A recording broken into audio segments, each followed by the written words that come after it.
நீங்கள் பார்த்து கொண்டிருப்பது நியூஸ் 21 செய்திகள். தமிழ்நாடு செய்திகளை உடனுக்குடன் தெரிந்து கொள்ள நியூஸ் 21 செய்திகளை பாருங்கள்.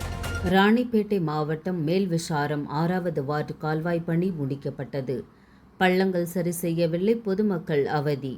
ராணிப்பேட்டை மாவட்டம் மேல்விசாரம் நகராட்சிக்குட்பட்ட 6வது வார்டில் கால்வாய் பணிகள் முடிக்கப்பட்ட நிலையில் பள்ளங்கள் சரி செய்யாமல் அப்படியே விட்டுவிட்டு சென்றுள்ளார்கள்.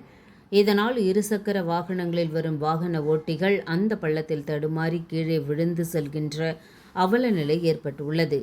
கடந்த 3 மாதங்களுக்கும் மேலாக நோண்டப்பட்ட பள்ளங்கள் இதுவரைக்கும் சரி செய்யாமல் இருக்கின்றது. இதனால் அந்த தெருவில் சென்று வர மக்கள் மிகவும் சிரமப்படுகிறார்கள். ஆங்காங்கே உள்ள பள்ளங்களில் தேங்கும் மழைநீரிலிருந்து துர்நாற்றம் வீசுவதாக அங்கு வாழும் பொதுமக்கள் வேதனை தெரிவித்துள்ளார்கள்.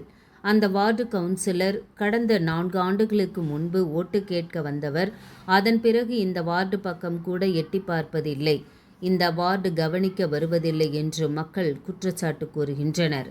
நகராட்சி அதிகாரிகளிடம் முறையிடும் போது அதிகாரிகள் வெளிப்படையாக எங்கள் நகராட்சியில் நிதி இல்லை என்று மக்களிடத்தில் கூறுகிறார்கள் என்று மக்கள் வேதனை தெரிவிக்கின்றனர். கால்வாய் போடுவதற்கு 3 மாதங்களுக்கும் மேல் ஆகிறது.